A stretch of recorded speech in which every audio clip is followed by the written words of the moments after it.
All right, everyone, if you haven't heard, we have a new sponsor here on the Rock Fight, and they are Oboes. Yeah, really. Many of you already know Oboes. They're that plucky little brand from Bozeman. That's how they got their name, by the way. They're outdoor and from Bozeman, so Oboes. They stood up in 2007 at a crowded footwear space and said, hey, there's room for me too. They were an upstart outlier with a weird name, a roomy toe box, and well-built offerings for committed hikers, a combination that has attracted a loyal following for going on 20 years. And look, I'm happy to have Oboes join the Rock Fight because they are committed to shining a light on the core activity central to many of our outdoor pursuits. That activity? Yeah, it's hiking. You know, the thing we all do, but very few of us actually ever talk about. Because, guys, we are unified by hiking. Oboes, they love hiking, and that's something that I can get down with. Over the coming months, we'll be sharing news and products from our friends in Bozeman. So welcome to the Rock Fight, Oboes. And now, let's cue the intro. Welcome to the Rock Fight, where we speak our truth, slay sacred cows, and sometimes agree to disagree. This is an outdoor podcast that aims for the head. I'm Colin, and today, Patagonia is answering the call, and they showed up to throw some rocks of their own. But before we get to that, have you subscribed to Rock Fight's weekly newsletter? It's called News from the Front. It comes out every Tuesday. And guys, this is a real newsletter with real content, not just another outdoor link aggregator. Head to rockfight.co.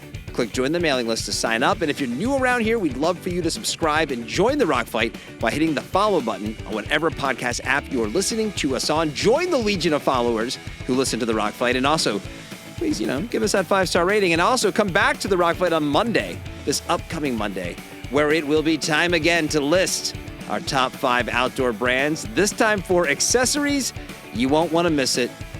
And all right, let's start the show.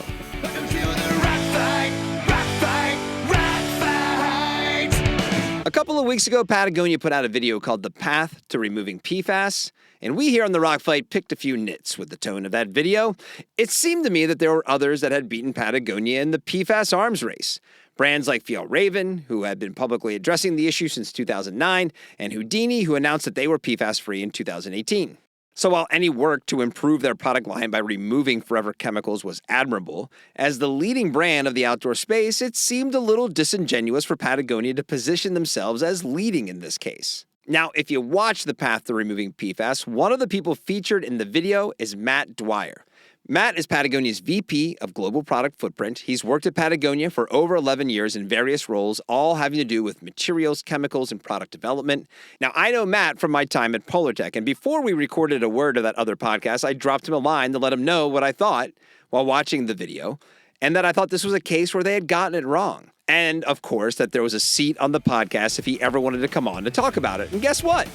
Matt is here today to return fire and give us the details behind Patagonia's efforts to move on from PFAS, as well as a lot more.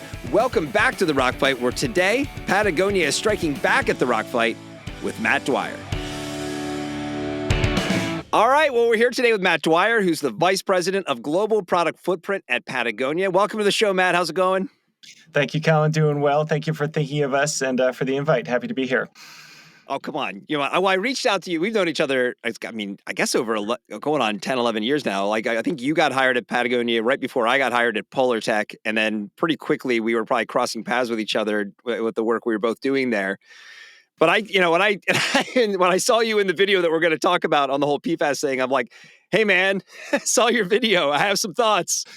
So it was not hard to kind of get you to come back on when you heard what some of our takes were. But I do appreciate you coming on and pushing back. That this is the whole point of the show is to, kind of get a little deeper into the weeds on topics in the outdoor industry. And, if people have opposite opinions or facts that we're not accounting for, they need to come on the show and talk about it. So I do appreciate you coming on today, man.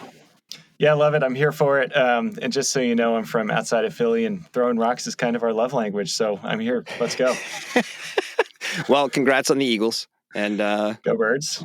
It's been a good winter for you so far. We're not going to talk about politically, but sports wise, it's great. And you got, I'm sure the Phillies are probably going to be back on top. It's going to be great. We'll avoid the Sixers. We'll avoid Sixers talk. All right.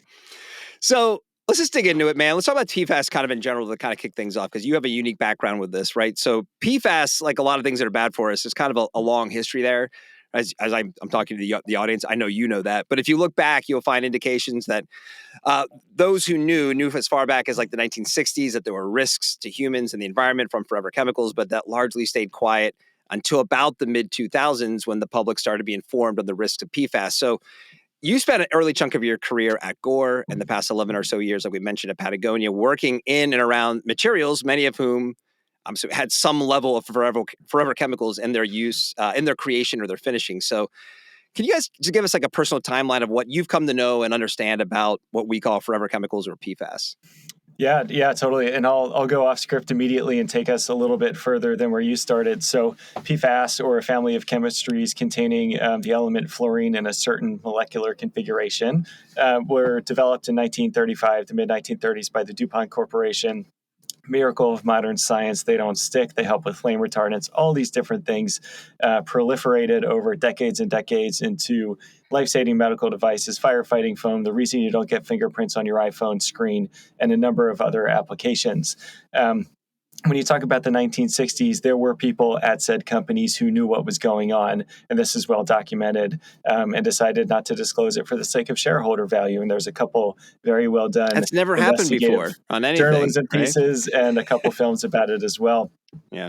My first experience with a Gore-Tex product or a PFAS product was when my dad took me to the REI in Conshohocken, Pennsylvania, and I got my first legitimate pair of Vask hiking boots, which I actually still have, and they're still waterproof. So grew up in the outdoors doing all those different things. Were they sundowners? Sundowners, yep. Nice. Badass product right there. They still stand. So I went to school for material science, which was largely metallurgy. I was familiar with Gore, loved the outdoors, and I heard they were a great company. It just happened to be where I landed outside of school. And so for me, it was, as a product development engineer, young engineer, it was designing, developing, commercializing, scaling ingredients containing PFAS, Gore-Tex materials for firefighting, for military usage, for consumer use, culminating around 2013 with what at the time was the new Gore-Tex Pro Shell, which has now been replaced at least once since then. So kind of call the first half of my career developing, slinging, otherwise putting PFAS out into the world. And then as soon as I showed up, I think day 2 or 3 here at Patagonia in November of 2013, it was, hey, so what do you think about this?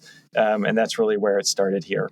Were you? I mean, so I was going to get to like kind of on the timeline. It was right around that mid 2000, like 2008 was when Greenpeace, I think it was, who started running a campaign about PFAS, and that's when Fjallraven publicly announced their intention to move on. Being at Gore at the time, before you got to Patagonia, was it pretty? And I'm not looking for any sort of like gotcha stuff. I'm just kind of curious. Was it sort of acknowledged, or was it more like kind of like, were you even aware of the problem while you were at Gore? Yeah, well aware actually, and Okay. there was work that back of the house stuff that'll never see the light of day, making progress towards removing those chemistries from their manufacturing, from their ingredient set, and from their products at that time. So it was a well-known issue for sure. So what goes into the decision, I guess, to talk about something or not talk about something, right? So like I pointed out in my initial statement too, about like Fjallraven just being right ahead of it, trying to like, and not ahead of it because it's 2008, right? But I mean, but in terms of like when attention starts to come on it, they decide, hey, we're just going to go for this. And I understand there's probably not a good 1-for-1 comparison between the product lines. There's definitely minutia there to consider, but to publicly say, hey, we're aware of this and we're taking action. So, you mentioned 2013. You guys it sounds like the conversations were being held at Patagonia by the time you got there. So, like, what's kind of like, take us into that kind of time frame and like what's happening and like why something's being talked about versus maybe why it wasn't. Yeah, totally. It's a great question, and I think just to give you an idea of kind of what my personal ethos is when it comes to exactly that question, and this is actually very much something that Bob Gore instilled in me as a young engineer at Gore, where he had this way of stopping you mid-sentence and saying, "I am hearing too many ing words, too many ing words. Don't tell me what you're gonna go do. Tell me what you did, what you learned, and how that sets up kind of that next set of decisions you're going to make." So Patagonia has not been shy about the PFAS issue. The Greenpeace detox campaign really got steam in 2011 when they started talking about toxic chemistries being in the manufacture of apparel. And then in 2015, they came out with their detox campaign. And that's when they took a bunch of products from a bunch of different brands, tested it, including our Torrent Shell and a Gore-Tex pant at the time, and said, hey, there's PFAS in this at the time. And what you'll notice if you read anything about this issue is that it's very much acronym soup. There's PFCs, there's PFAs, there's PFAS, there's PFOA, PFOS. It's all bad. I can give you a number, but these days we've centered around PFAS, which is that family of 14,000 or so of these chemistries. Only few are well understood from a nature and biological standpoint, but the science is telling us today that we know enough that we can bucket them together broadly. We shouldn't have to wait for full knowledge these days to make these decisions.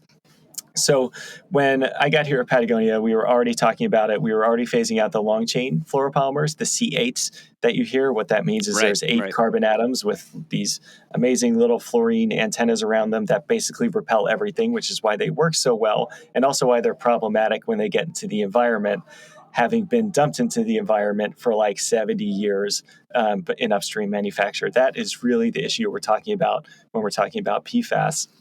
So we thought we were doing a great job, and it was all good work, getting to removing the C8 from our product line for our spring 16 season, which were decisions that were finished in 2014. So we work about 2 years ahead of the go-to-market calendar. And right around that time is when the world started really learning that, hey, not only was the stuff you were using before bad when they were manufacturing it, but the stuff you replaced it with is probably just as bad. And that all just coincidentally happened at the same time.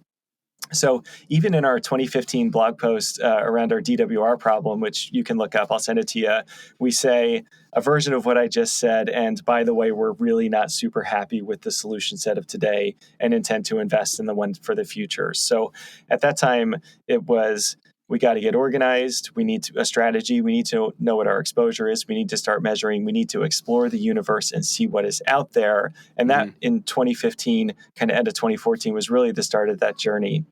So I know lots of times when you talk about durable water repellents, it's easy to think about that durable water repellent. Like your DWR is the first signal that your jacket's working when it starts to get wet, right? It beads up, it rolls off. I can see that my jacket is protecting me.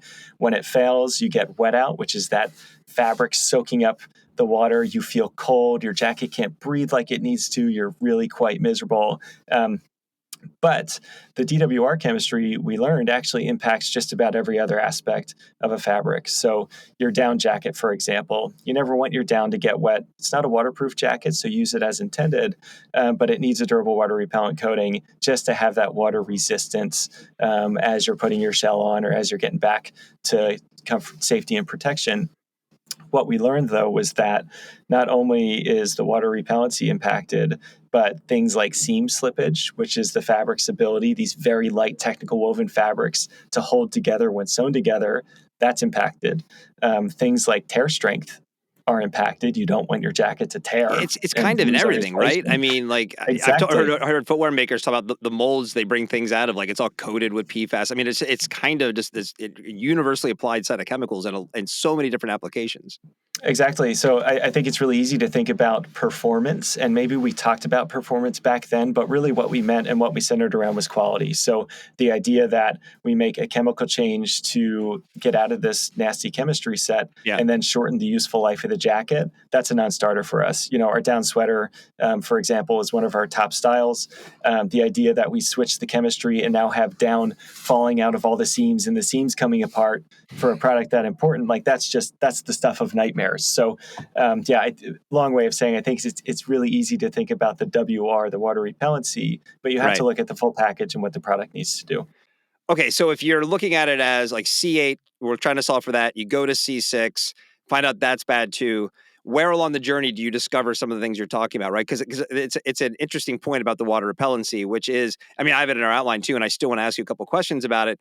But like that is definitely where like the laser focus goes on this, right? Is it's like, you know, just make it, if it's a little less water repellent, but it's better for the environment, like isn't that a worthy exchange? So hearing you say, like, actually, it's impacting the product line on so many different levels here. There's a lot to solve for.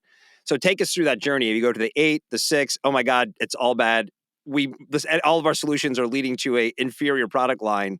How does that journey play out? So for us, we're going to throw around a couple acronyms. C8 is the long chain fluorocarbons that were used for decades and decades to impart water repellency, stain resistance, all the different things that it's used for. As a functional chemistry. C6 is a fluorinated chemistry like C8. It just has two fewer carbon atoms, which is why one's called C8, one's called C6. As a result, imagine kind of one very long chain with a force field around it, and then you make that chain shorter, the force field gets smaller and it's not as effective. I also use an analogy of imagine we're trying to take a building down. C8 is dynamite in the foundation. You press the button, it just works. The building comes down every time. C6 is like the wrecking ball. You kind of got to whack it a few times. Building still comes down at the end. And these new sets of chemistries are more like an artist's hammer and chisel, where you place it just right, you hit it just right, maybe hit it twice, and then eventually the building comes down as well. So that's kind of how I explain it to my friends, should we get on such nerdy subjects. So when we talk about quality and performance, especially with water repellency, what we realized pretty early on when we started getting the data, doing the math, is that when we transitioned from C8 to C6, both these PFAS chemistries, we actually took a pretty big hit in water repellency. And at the time, we didn't quite clock that. We weren't as sophisticated with our lab and our testing and data as we are today. But that was kind of one of the insights that came out. Then we said, okay, in 2015, we notified our suppliers, hey, look, we don't want to develop with fluorocarbons anymore. What can you give us? Went to all the big mills, our best partners, all the chemistry companies, invested in startups who were doing this work. And the first sample we got was a fabric that's actually our number one fabric by volume. It's a liner. It goes into everything. And our mill was like, don't worry about it. We put the chemistry on there. You're going to be stoked.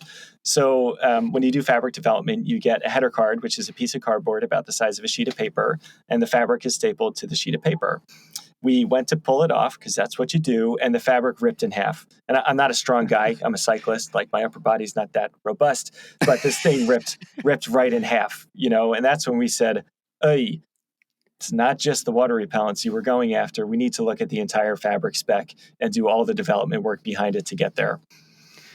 So take me back to then, like, and not to comparison, I don't want to make this a brand versus brand thing, but just sort of, again, like that 2008 Fjallraven saying, hey, we're going to address this. And I know that it didn't get fully addressed, but at the same time, they're sort of able to say, we've removed almost all of this from our product line. Is that a complexity in products, that difference between what they make and what you guys make? Like, what is sort of, or was there a little greenwashing in what they're doing? You know what I mean? Like, why is it like you're still kind of fighting this fight getting into the late 20 teens and they're sort of like declaring victory kind of earlier in the decade? Yeah, I think it's a couple things, some of which you hit on. So relative size of our product line, product complexity, different end uses, different customer sets in some cases, different sizes of our brand, probably by orders of magnitude. I haven't really checked what Fjallraven's up to these days. I will say, though, that the Patagonia that we are today is not the one, Colin, that maybe you knew in the Polar Tech days, in that when we see other folks doing great work, we really want to celebrate it.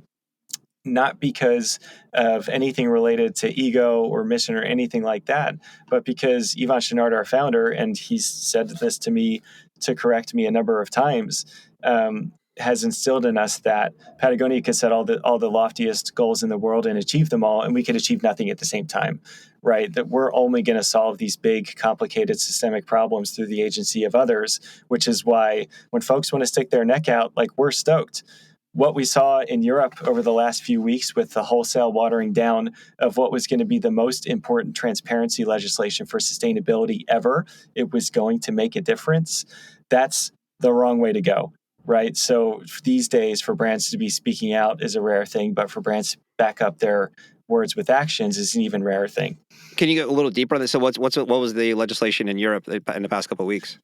If you want to nerd, not a lawyer, but I can give you a little bit about this It impacts omnibus your job, so I'm sure you know about it. This is not legal advice. I'm making somebody happy in headquarters right now. So really, it was, since the beginning of time, there basically have been no rules around the things that brands are allowed to say about sustainability or responsibility or whatever greenwashy word you want to use past then. So brands basically had full license to say whatever the heck they felt like and not really feel any pressure to back it up. What this set of legislation was intended to do was to really level this playing field and set the table stakes for what disclosure looks like. First, around greenhouse gas, which the only way to do that is first to measure it and actually know where your stuff comes from. Even just those would have been two really important outcomes.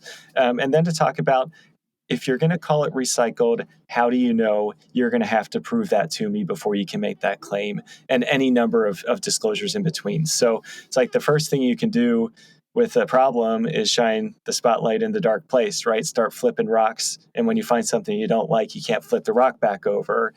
So, of course, disappointed. Our Not super current presidential surprised or administration shocked. would disagree with you there, but We probably have some thoughts around that for another time. But anyway, kind of a long way of saying, I think the great work starts when we all start in the same place, right? And the New York Fashion Act, which hopefully will gain some steam this year, the California Climate Disclosure Act, the California actions around PFAS, like that is us using legislation the right way. Where 10 years ago, when we were having the beginnings of the PFAS conversation, we thought legislation would happen at some point.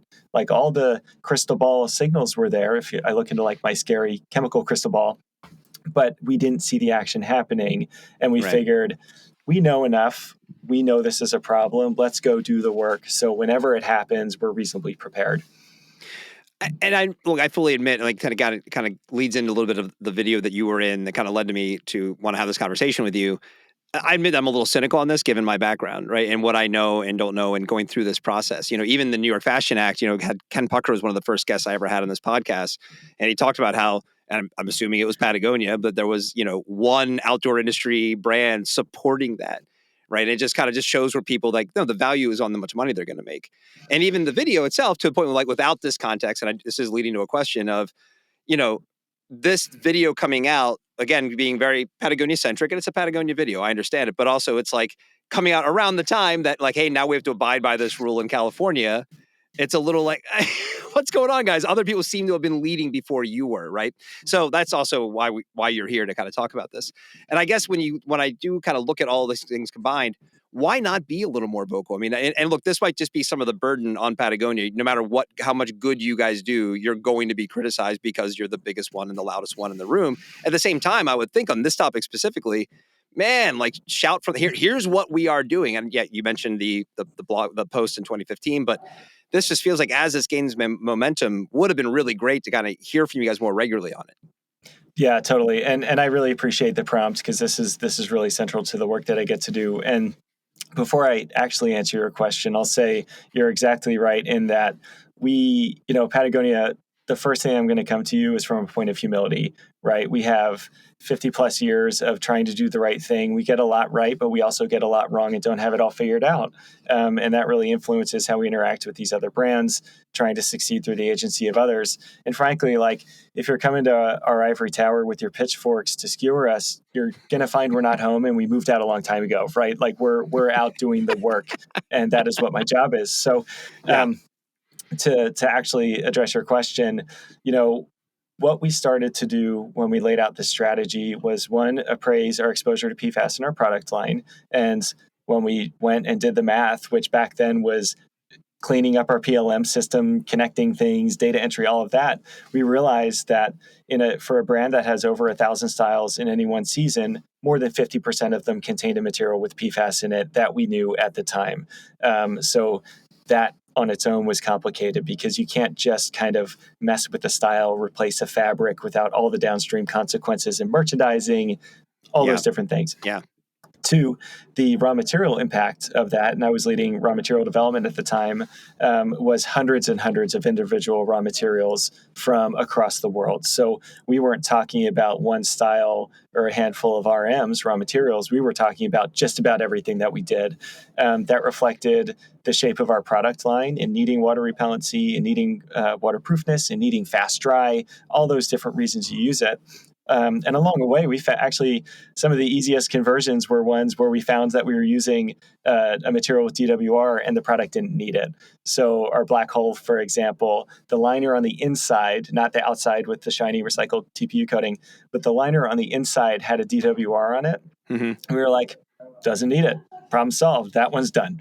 But for the rest of them, it was DW. There's no one chemical solution to a problem this complex. And in the beginning, it was find me the magic bullet, find me the one chemistry to replace PFAS. Right. Even just because in different regions of manufacture, there are different suppliers, let alone different products need different product attributes and different performance features, really kind of complicated it right out of the gate. So along the way, we invested in Beyond Surface Technologies very early. They're an amazing Swiss chemical company who really is at the forefront of responsible chemistry. We partnered with companies like HiQ, another amazing Swiss textile chemistry company, really in the spirit of seeing what the universe had out there, both in startup phase and people doing plasma and supercritical CO2, but also the big chemistry companies who every 6 months come to us with a brand new thing.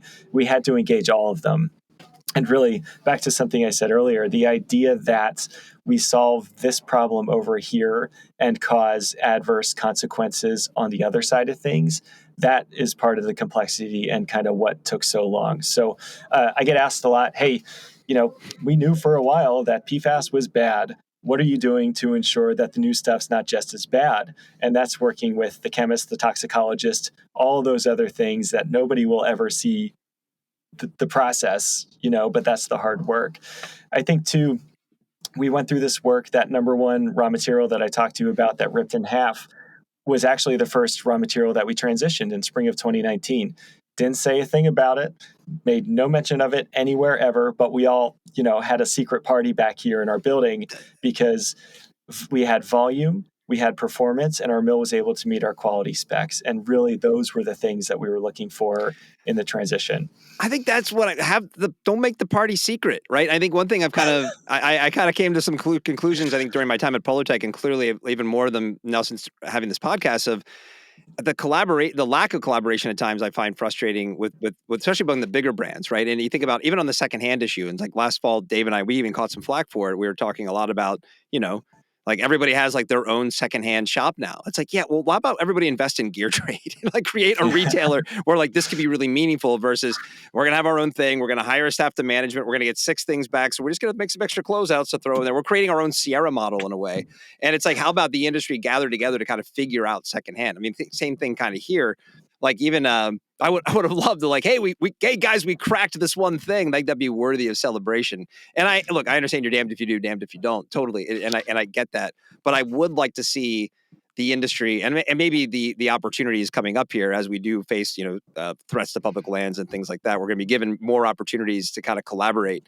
But I think this is one too, where I think we could. I mean, the greenwashing that takes place. I mean, I think about even, you see it on comment threads, right? About, I saw someone actually accusing Fjallraven of withholding PFAS secrets from the rest of the industry. It's like, no, I don't think that was the case. I'm sure they would have taken anybody's phone call if they wanted to. But it's funny how these sort of stories get concocted. And so the more I feel like attention we can bring to it, it's always going to be a better thing. Yeah, absolutely. And I think the one thing that we do as well as making great high quality product is storytelling, and Totally, what right. you've certainly seen from us in this last 6 months with our Duty of Care campaign, which was triggered by the learning that, hey, as we move away from these PFAS chemistries, you're going to lose oil repellency, which is why you have stain resistance. So both for your body oils, your bug repellent, your sunscreen, and people got to take care of their stuff at the ski resort. Yeah, dude. And actually, that's not a new thing. Like even back when I was at Gore, we wrestled with the fact that people thought their Pro Shell was a Ferrari and they should only take it out on track day and never change the oil. And it's like, no, actually, your product, it works the best when it's clean and happy. So keep it clean and happy. Right. So that was really, when it comes to the video that we did, it was like, one, we just did a hell of a lot of work. Let us share the journey with people who are interested, hopefully in plain language, so they can enjoy it and learn something. But 2, let's reinforce the importance of care.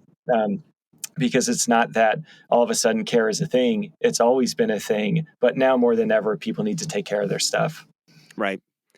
Most, I think I was mad because you're the only guy in that video I recognized. It just kind of showed how long it's been since, Yeah, like, you know how to how find me, long man. I'm getting old now. I'm like, I don't know any of these people. I used to know that Yeah. entire team, like, I used to text them, That's funny. I was actually, what I loved about when you reached out to me was something that I do from time to time, just randomly triggered by God knows what, is I sort my emails from oldest to newest and I start reading at the top. Oh, no. So one, it's like a reminder of how were we thinking back then before we kind of grew up around data, got organized around materials, set a real set of goals and started making progress. And back then we were really in shiny object hunting mode. What is Yeah. the synthetic that'll behave like down, or the down that'll behave like a synthetic? What is the one chemistry to rule them all, to get us away from God knows what?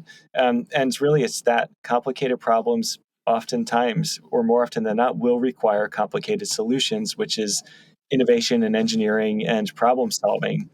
So I was flipping through my emails and I was like, Colin, Polartec, PFC, and just so you guys know, Polartec's an amazing supplier. They are R1, tons of amazing products with them under Milliken's ownership, of course.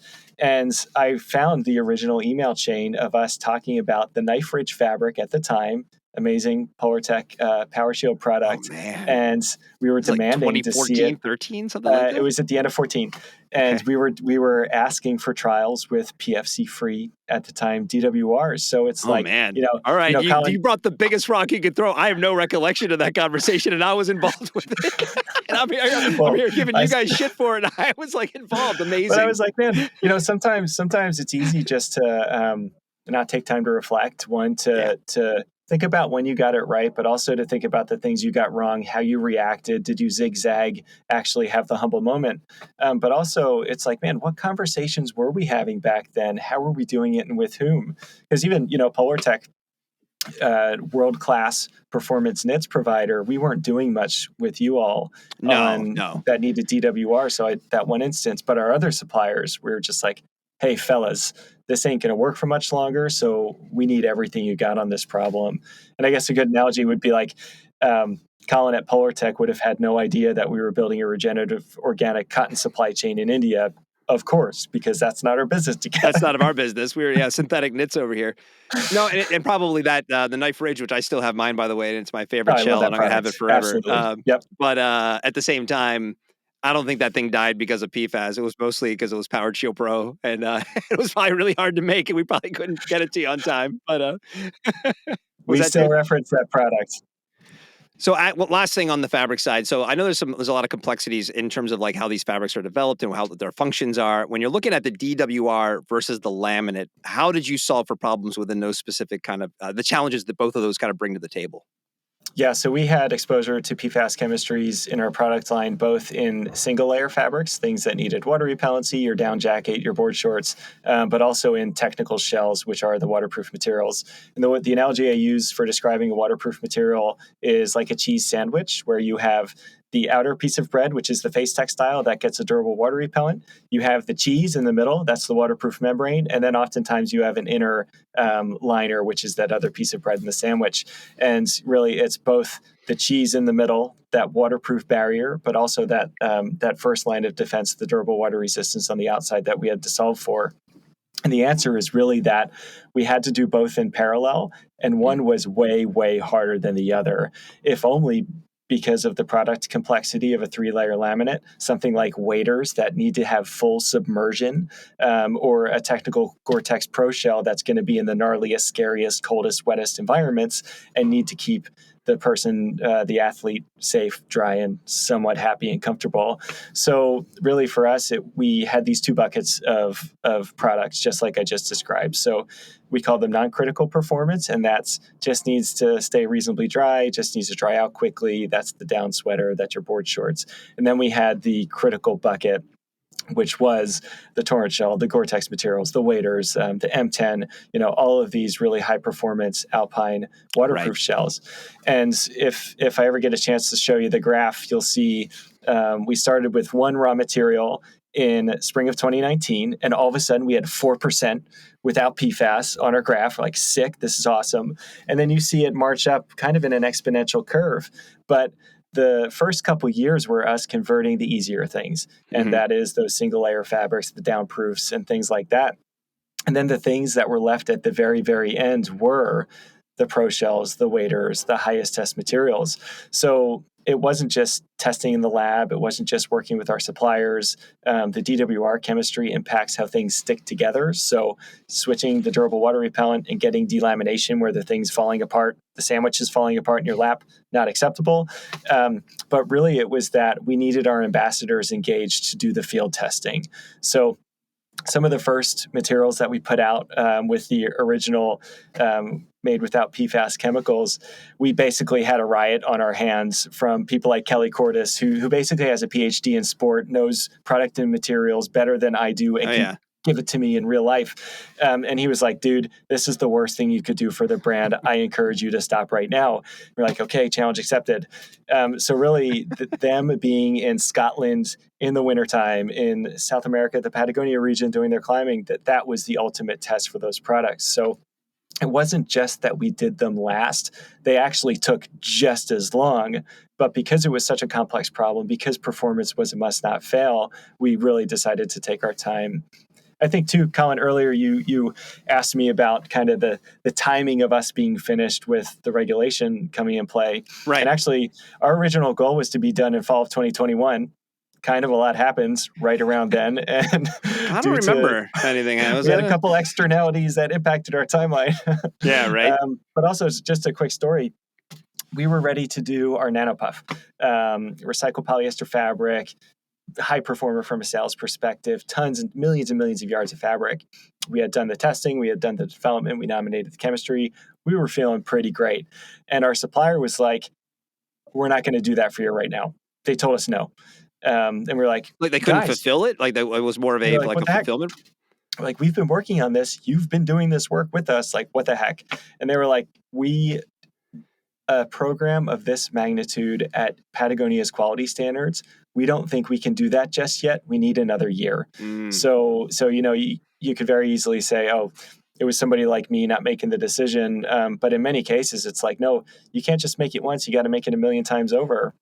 See, I wasn't expecting that to be the reason, because we never would have said that at Polar Tech. You know? No comment.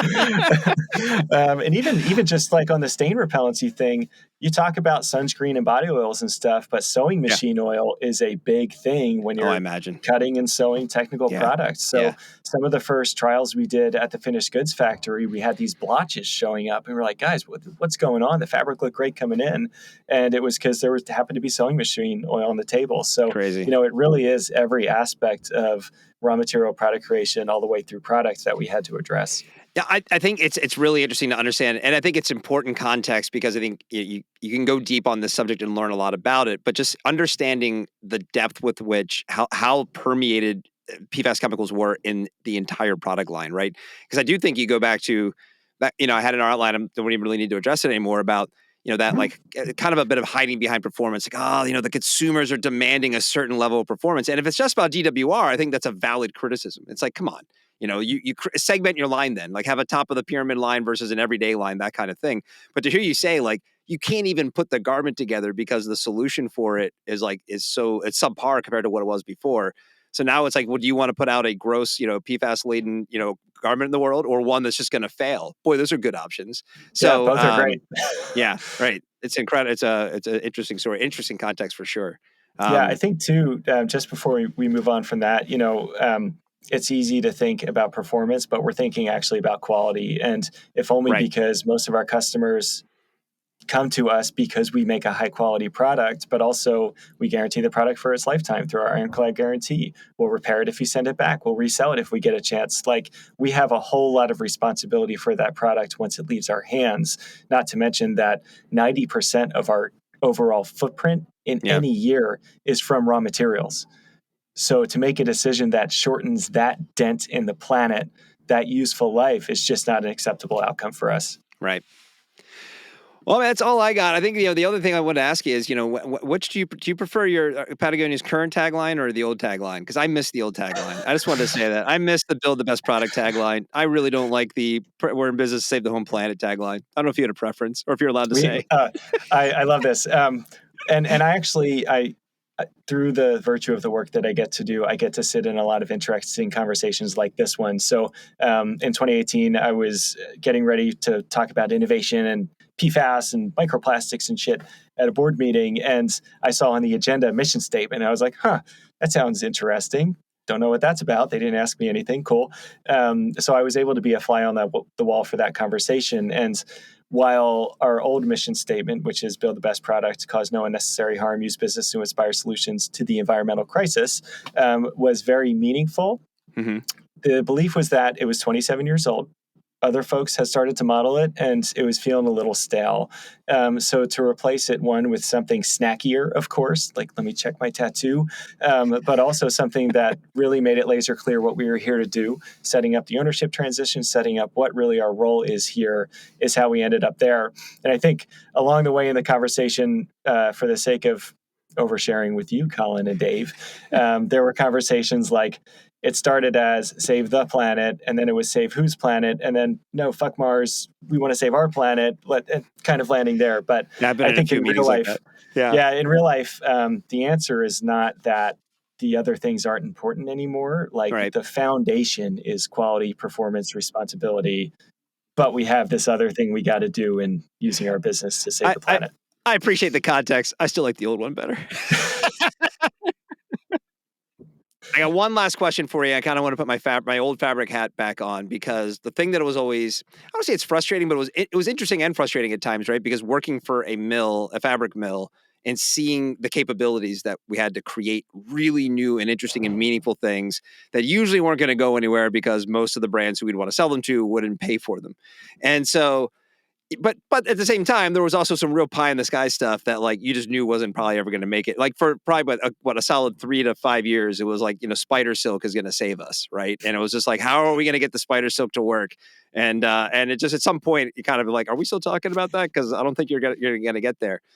So what is in the pipeline? What are some things? What are some technologies that you're maybe excited about? That kind of when you look ahead, it's sort of knowing the plastic problem and fleece and recycled. All the problems that we kind of typically deal with when it comes to textiles. What are you excited about? There's so many reasons to be excited. I think looking at the textile to textile recycling space, all the different brilliant folks with novel technologies figuring out what to do with this pile that it keeps growing and we keep leaving on this planet, and helping us take responsibility for that. That's amazing work. I get really, really excited about some of the novel, super creative ways that smart, talented young folks are coming to us and saying, have you thought about solving this problem this way? And we're like, never thought of it like that. Let's have a conversation. And that could be, how do we use food waste or agriculture waste to make the ingredients to make a high quality synthetic product? That could be the Borreo Net Plus supply chain that we built really over the last 10 years, because that's ostensibly how long it takes to do anything meaningful, to take the deadliest form of ocean pollution, which is derelict fishing gear, and turn it into this 10 denier Patagonia micropuff, which is one of the highest performing materials that we make. Like those kind of signals and proofs of life get me really excited. And then I think looking at the past 10 years, where we went from a relatively low percentage of recycled and preferred materials in our product line to darn near 100%, what happens next is going to be harder, more nuanced, take more time and energy, but be really, really fun. And that's taking responsibility for the pollution we put into our supply chain, taking responsibility for the people, the hands that make our stuff. Apparel is still made with scissors, needles, and thread, and a pair of hands, and we need to take responsibility for that. And then also pie in the sky. Like, Colin, failure is part of it. I get more shit wrong than I get right. And once you accept that, stuff becomes really fun. So having license to explore, celebrating when things go off and they don't go so hot, but you learn something is just part of the game. So there's just a lot of really good stuff coming. I'm glad to hear that. I mean, it definitely, I catch grief for it sometimes about being a broken record on, a lack of innovation, but it definitely starting to feel like, man, we just got a lot of the same out there still. And it doesn't sound like doesn't seem like the cavalry's coming. Now, I know COVID and everything else kind of derailed that, to your point about what it did to your PFAS program. But of course, it's good to hear that you, if you're excited, I know that everybody has reason to be excited.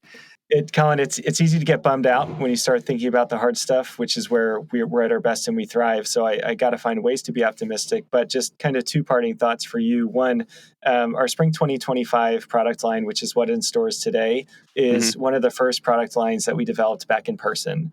So you're a product guy. You have to do this work in person, touching and feeling, putting 100%. things on, testing. And we're really starting to see the fruits of that through our product line. It only gets better from here.